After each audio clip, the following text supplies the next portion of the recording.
Maria Puríssima, sem pecado concebida. Continuemos nossas catequeses, terminando o assunto da paixão e entrando no assunto em que nós falamos da ressurreição de Cristo. Em nome do Padre, do Filho e do Espírito Santo. Amém. Ave Maria, cheia de graça, o Senhor é convosco.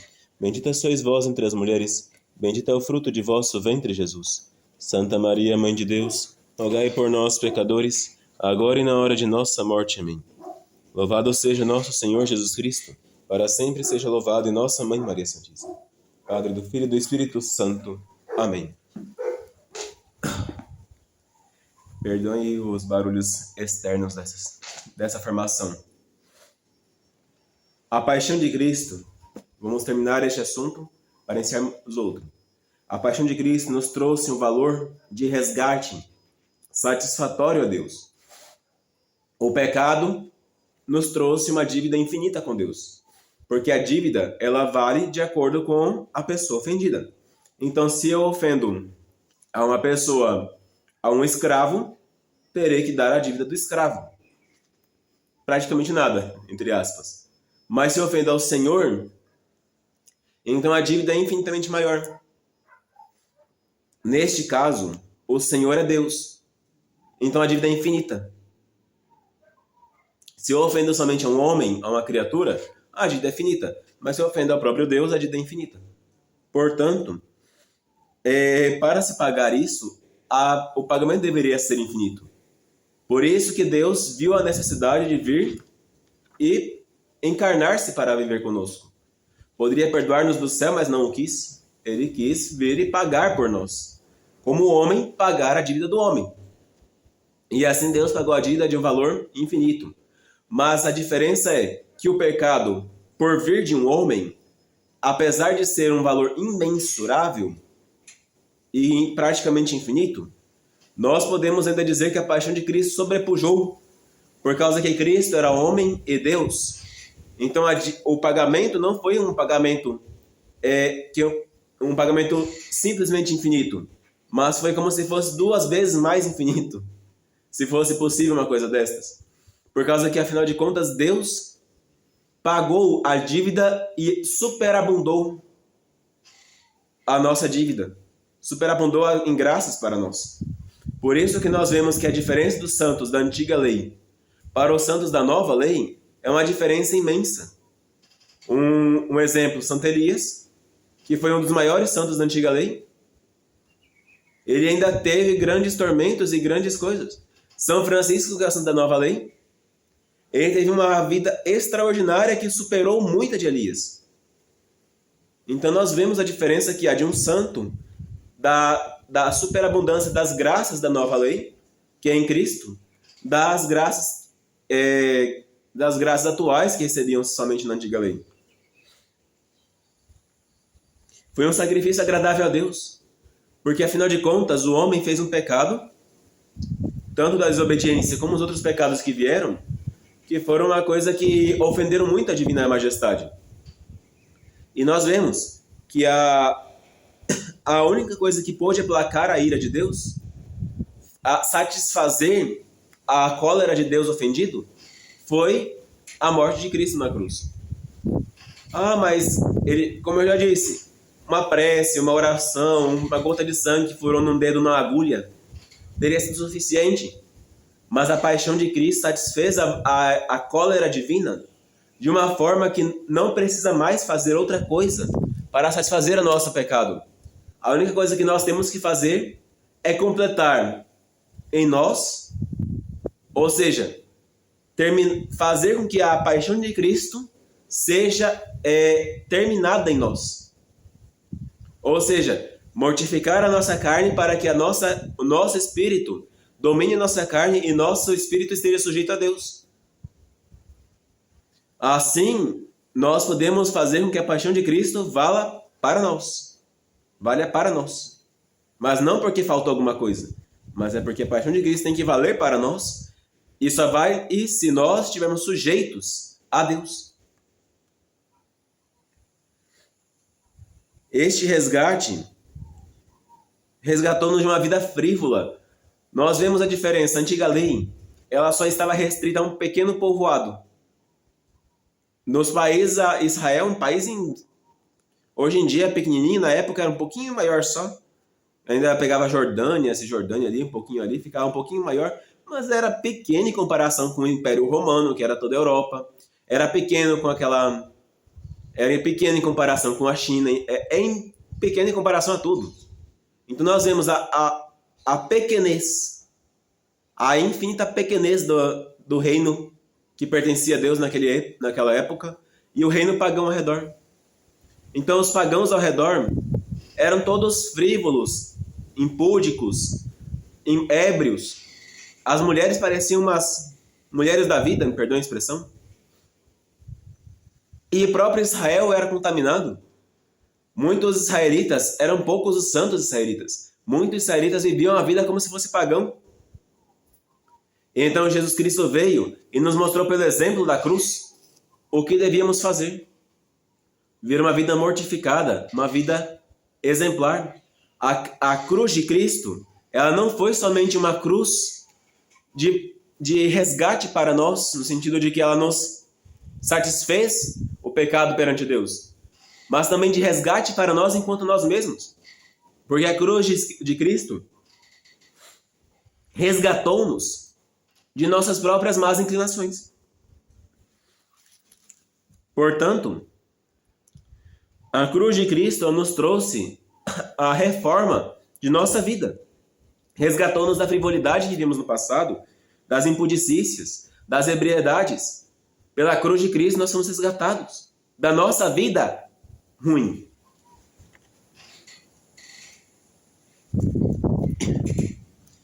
E ali na cruz brilharam os mais sublimes exemplos de virtude. Nós vemos a mansidão de um cordeiro que se deixou imolar pelo pecado de outro. A humildade de Cristo, de apesar de reconhecer-se tal e qual era, se fez pequenino para poder agradar a Deus. Ele era grande, sabia quem era de fato, apresentou isso a Pilatos quando Pilatos perguntou: tu és rei? Tu dizes: sou rei. Então a paixão de Cristo ela veio para nosso resgate também. E para nos ensinar as virtudes. A paixão de Cristo nos ensina a morrer e sepultar-nos a nós mesmos, de nossa vida frívola, de nossa vida passada e dessa vida passageira, para buscar uma vida nova na graça e misericórdia de Deus, que só satisfaz se nós buscarmos essa vida agora. O quinto artigo do símbolo, ele nos diz: desceu aos infernos, ao terceiro dia ressurgiu dos mortos. Essa parte, desceu aos infernos, que fala no quinto artigo do símbolo dos apóstolos, ela nos trata, em específico, de que Cristo de fato morreu. A sua alma de fato foi separada do corpo. Não foi uma morte aparente, a morte de Cristo. Não foi uma morte ilusória, mas foi uma morte real. E a sua morte, ele desceu de fato aos infernos. Mas não me compreendam infernos, somente o inferno de fogo, o inferno demônio. Compreenda que infernos, todos aqueles três âmbitos que nos separam de Deus. Primeiramente, o inferno de fogo mesmo. De fato, Cristo foi para lá, Cristo apresentou-se perante Lúcifer, e ali o agrilhoou, ou seja, prendeu-o no inferno para nunca mais sair. Nosso Senhor Jesus Cristo desceu até lá e mostrou-se àqueles réprobos, homens que, desprezando a vinda futura de Cristo, entregaram-se a vidas ruins. Como nós vemos exemplos do rei de Jericó, como vemos exemplos dos reis ruins de Judá. Manassés, por exemplo, que foi um rei ímpio, pagão. Como o rei Antíoco, que perseguia os israelitas. Como os outros reis que perseguiram a casa de Israel. Então nós vemos que nosso Senhor foi para lá e mostrou aquilo que eles perderam por sua frivolidade. E mostrou-lhes que eles estavam ali por própria culpa. Jesus Cristo foi depois ao limbo. E ali no limbo, que era a mansão dos mortos, também chamado de seio de Abraão, ele resgatou aqueles justos que morreram no Antigo Testamento. lhes revelou a verdade, que eles até então desprezavam, e lhes libertou daquela vida. Lembram aqueles mortos que ressuscitaram naquele momento em Jerusalém? Estes mortos estavam no limbo, não estavam no inferno. O inferno de fogo é só para os réprobos, somente para o demônio e seus réprobos, mas não para os justos. Deus, ele é equitativo. Ele sabe distribuir o bem para quem faz o bem e o mal para quem faz o mal. Mas Deus, ele não fica castigando pessoas que fazem o bem sem precisão. Abraão, Isaac, Jacó, Lia, Raquel, aquelas Débora, aqueles santos do Antigo Testamento não foram condenados ao inferno de fogo. Isso é uma coisa estúpida de se pensar. Eles foram para um lugar chamado limbo, que é chamado também de seio de Abraão. Nós vemos a diferença. O limbo, ele é um inferno, tipo de inferno, sim. Mas o limbo é um inferno que não tem fogo, não tem dor e não tem Satanás. O limbo é um inferno que ele tem todos os prazeres humanos possíveis. Que eu digo assim, toda a perfeição humana possível, na virtude. Mas não tem Deus. Não importa o quanto nós tenhamos na outra vida de perfeições, de graças, se nós não tivermos Deus, ainda será como se fosse um inferno. Porque não adianta, não faz justo, não faz bem a alma. Jesus Cristo foi até este limbo, ali iluminou aqueles santos que ali estavam e lhes deu ao reino prometido, cumprindo-se a promessa que fez ao bom ladrão. Ainda hoje estarás comigo no paraíso. Porque o bom ladrão, arrependendo-se, foi para o limbo junto com o nosso Senhor. E ali do limbo foi resgatado para o paraíso. Nós vemos ali. E o terceiro inferno, que nosso Senhor somente visitou para poder abrir as portas, foi o do purgatório. O purgatório é comparado ao inferno, sim. Como é que vamos explicar? O purgatório, ele é uma expiação. Quando somos salvos, resgatados por Deus, nós, algumas vezes, quando estamos mortos, ainda temos algumas manchas em nossa veste batismal. A nossa veste batismal, quando fomos batizados, era branquíssima. Mas nós pecamos durante a vida depois do batismo. Caímos em imperfeições, caímos em pecados veniais. Por infelicidade, muitos cristãos caem em pecados mortais. Estes pecados mortais, se não são expiados nesta vida terrena, eles são expiados depois. Por isso que é purgatório, lugar de purgamento. Purgar quer dizer limpar, purificar. Então, se nós vamos para o purgatório, nós vamos ser purificados para entrar limpos no paraíso. É aquela veste nupcial que o rei exigiu do súdito. Aquela veste nupcial limpa.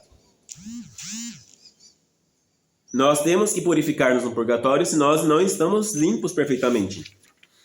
Então nosso Senhor foi ali, abriu aquele lugar e permitiu que aqueles que depois morressem e conseguissem salvar-se, mas não conseguissem todos os méritos para entrar logo no paraíso, fossem para este lugar para conseguir estes méritos. Nós temos que compreender, Deus, ele é justo, mas também é misericordioso. Ele é capaz de dar, sim, a condenação para um réprobo, para um ímpio, para uma pessoa que não quer saber da salvação. No entanto, Deus está mais pronto a perdoar-nos se ver em nós um pequenino, mínimo sinal de arrependimento. Nosso Senhor tem essa ideal de nos dar essa graça de salvação. Então, os infernos, eles são uma sepultura. A primeira sepultura, que é o mais baixo, é o inferno mesmo. É a sepultura dos reprovados, por isso chamamos réprobos ou ímpios. Os demônios e os homens de má fé que agiram mal durante a vida toda e na hora da morte ainda conseguiram estar em estado pior do que começaram. o purgatório, que compara-se ao inferno porque tem fogo. Nos primeiros níveis do inferno mais baixos, o demônio ainda se aparenta, como diz algumas revelações privadas, e o próprio Deus que fala às vezes que na prisão se pagará até o último ceitil diante do carrasco. O demônio que nos tentou na terra, no inferno, será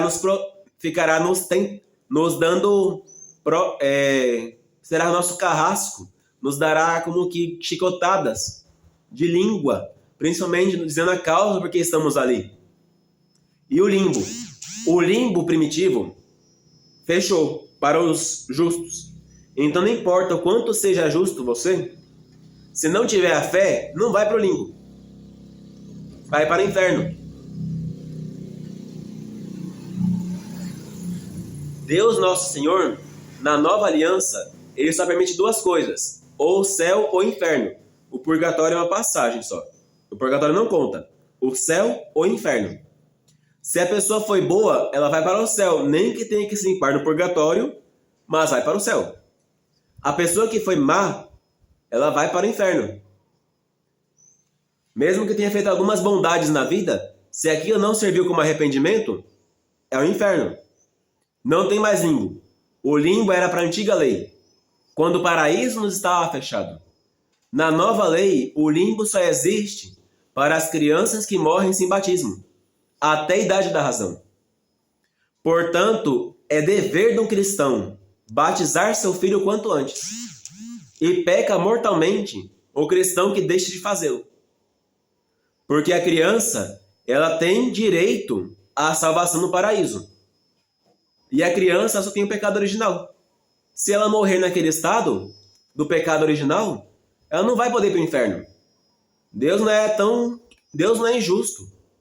Ele manda a criança para um lugar que assemelha-se ao inferno, porque não tem Deus, mas é totalmente oposto ao inferno, porque não tem demônio, não tem fogo, não tem nada.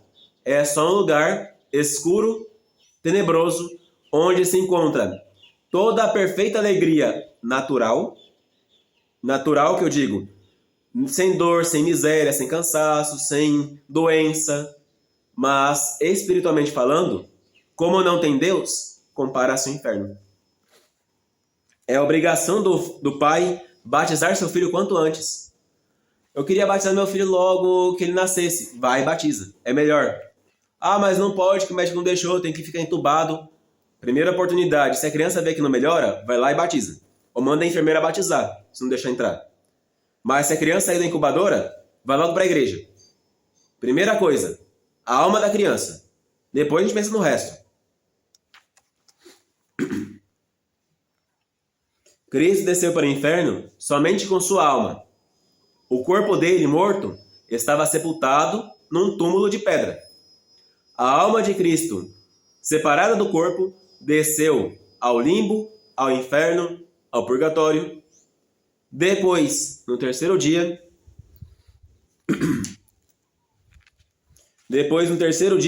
Nosso Senhor ressuscitou para dar a liberdade dos justos.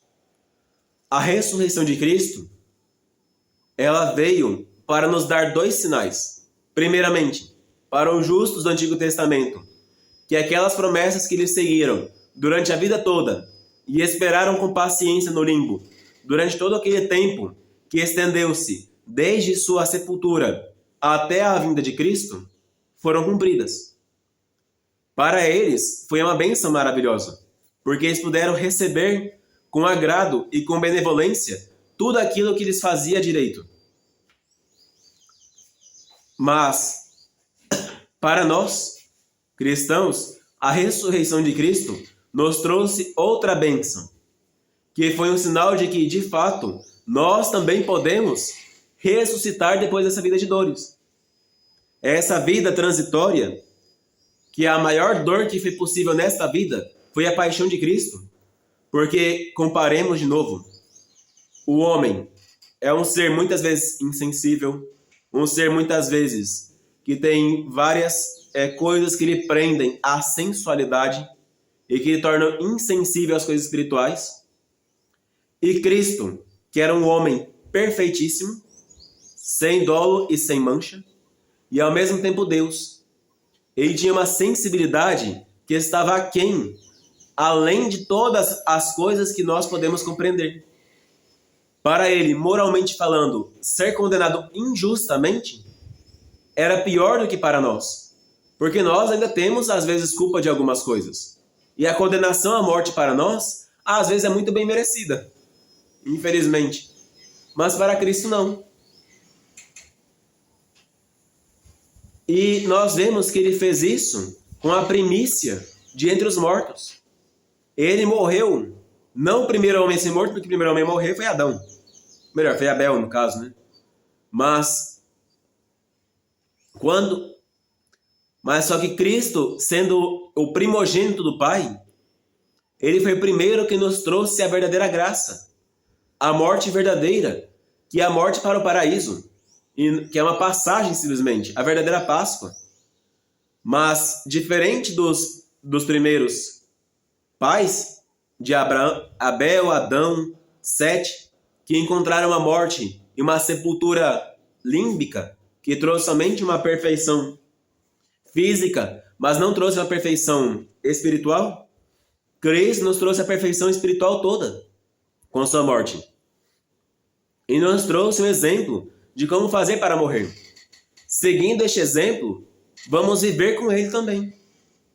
A ressurreição de Cristo, para nós, é uma porta de entrada. Aqueles que viveram justos nessa vida, seguirão por ela. Basta seguir a morte de Cristo. Basta seguir a cruz de Cristo. Tome a sua cruz e siga-me. E terás um tesouro no céu. A morte de Cristo, a sepultura de Cristo, ela nos traz essa perfeição de poder ressuscitar com Cristo. A sepultura de Cristo nos trouxe a bem-aventurança, livrou-nos do cárcere do limbo, livrou os nossos patriarcas, os justos, e a nós também, porque se nós estivéssemos aqui sem Cristo ainda, não, nós iríamos também para um limbo. Terminando-se as profecias do Antigo Testamento, abriu-nos o céu, abriu-nos o paraíso, deu-nos a graça, nos confirmou na sua bem-aventurança e nos trouxe alegria definitiva. Se Cristo morto, Deus dignou-se a ressuscitá-lo, quanto mais a nós que fomos resgatados com o sangue deste Filho, e que Deus vê em nós, purpureados em nossas vestes espirituais, o sangue deste Cordeiro Imaculado. Nós temos que ter essa consciência de que Deus, ele nos deu Cristo para ser nosso exemplo de vida, de morte, mas também exemplo de ressurreição no último dia.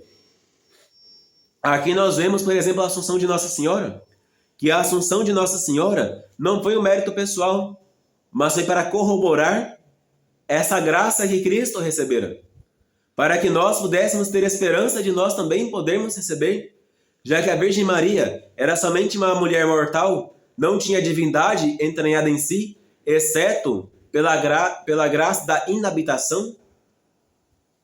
Nós vemos que essa mulher, ressuscitando e sendo assumida nos céus, para nós também é uma graça que vai nos acontecer. Mais à frente detalharemos essa Assunção de Maria. Em outra catequese, claro. Cristo ressuscitou dos mortos. Depois que Cristo nosso Senhor rendeu o Espírito na cruz, na sexta-feira, a hora nona, foi sepultado na tarde do mesmo dia pelos seus discípulos. Com a permissão do procurador Pilatos, haviam descido da cruz o corpo do Senhor e depositado no sepulcro, que ficava num jardim das imediações. No terceiro dia depois da morte, que era um domingo, pela madrugada, sua alma se uniu novamente ao corpo. Deste modo, aquele que por 3 dias estivera morto, tornou a vida que, com a morte, havia deixado, e ressuscitou. A morte de Cristo, ela foi por livre e espontânea vontade. Nós dissemos isso em outra vez. Ele mesmo escolheu morrer.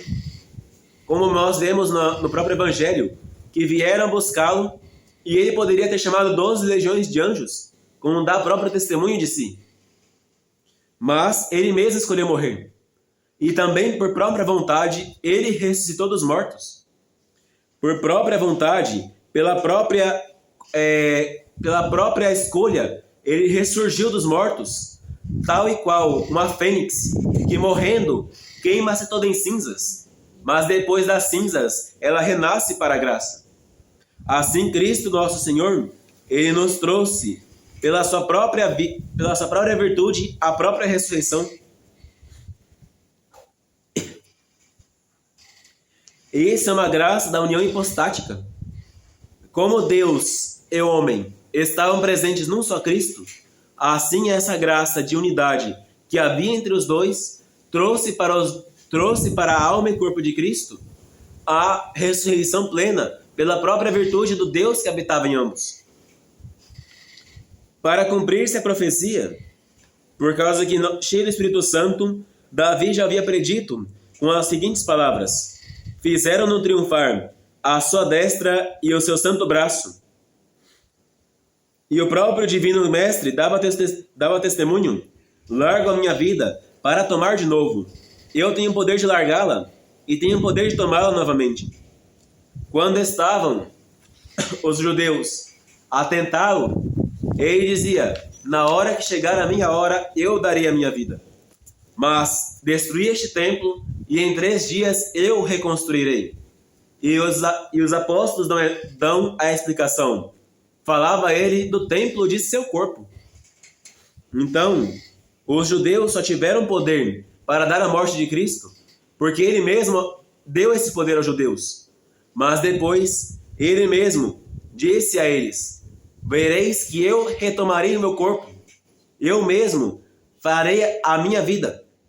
Temos testemunha disso. O próprio Evangelho nos narra que, por medo dos discípulos pegarem o corpo de Cristo da sepultura e dizer que ressuscitou, mandaram os judeus que Pôncio Pilatos pusesse 2 guardas à porta e ficassem vigiando durante todo o tempo da sepultura até completar o 3º dia. No 3º dia, sem discípulo nenhum ir até aquele local, foram eles, Nosso Senhor, foram os soldados atacados com grande temor. Houve um terremoto muito grande naquela região. A pedra sozinha afastou-se. Alguns historiadores dizem que a pedra ainda foi lacrada com cordas, que estas cordas arrebentaram-se violentamente. E então os soldados caíram por terra desmaiados, e Cristo saiu sozinho daquele sepulcro. Aquele que teve poder de ressuscitar Lázaro, teve poder para por si mesmo ressuscitar dos mortos.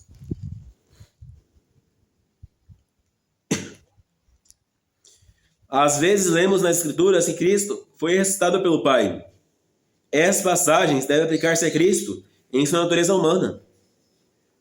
Mas quando vemos a natureza divina de Cristo, tudo que o Pai faz, o Filho faz e o Espírito Santo faz. Temos que lembrar-nos disso. Aquilo que a Santíssima Trindade faz, ou faz com um só e mesmo ato as outras 2 pessoas, as 3 pessoas. Então, quando Cristo, divinamente falando, ressuscitou seu corpo dos mortos, nós vemos que Cristo ressuscitou o seu corpo da sepultura por virtude própria, mas com a autoridade do Pai e a bondade do Espírito Santo agindo junto com a sabedoria do Filho, para operar aquilo em hora oportuna.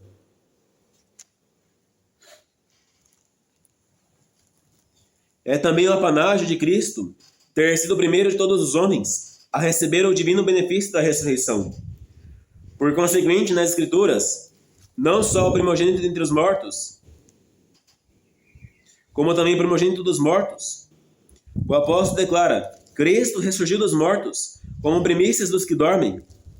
Porquanto por um homem veio a morte, ou seja, Adão, assim também por um homem vinha a ressurreição dos mortos. Nós vemos que Cristo, nosso Senhor, nos trouxe a ressurreição como prêmio da nossa vida aqui na terra, do nosso seguimento aqui na terra, de suas pegadas. E por que somente o 3º dia? Porque ao 3º dia nós vemos uma graça especial, daria para ter tempo de se pensar na morte de Cristo. Daria para se ter tempo de refletir na morte de Cristo. Daria para se ter tempo de provar que de fato estava morto.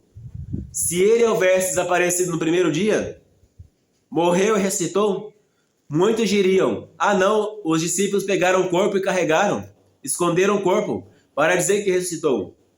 Se fora no segundo dia, no dia de Páscoa, também poderia ter a mesma desculpa, porque afinal de contas, no dia de sábado, em que Cristo passou morto, era um dia que os judeus não podiam sair de casa. Se Cristo houvesse ressuscitado neste dia, então poderiam-se dizer que os discípulos foram aproveitando do escondimento dos judeus, da estadia dos judeus no templo e em suas casas, para poder ir lá buscar o corpo do sepulcro. Por isso que terceiro dia, por causa que passando-se todo aquele período de festas em que os judeus não poderiam testemunhar,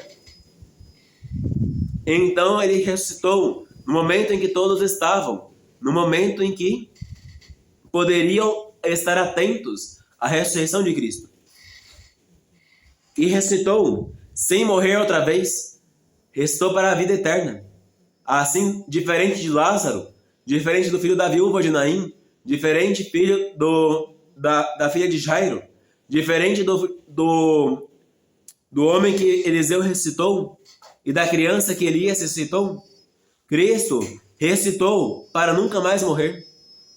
Assim nós vemos que a graça de Cristo, ela é uma graça especial que só nos será dada no último dia.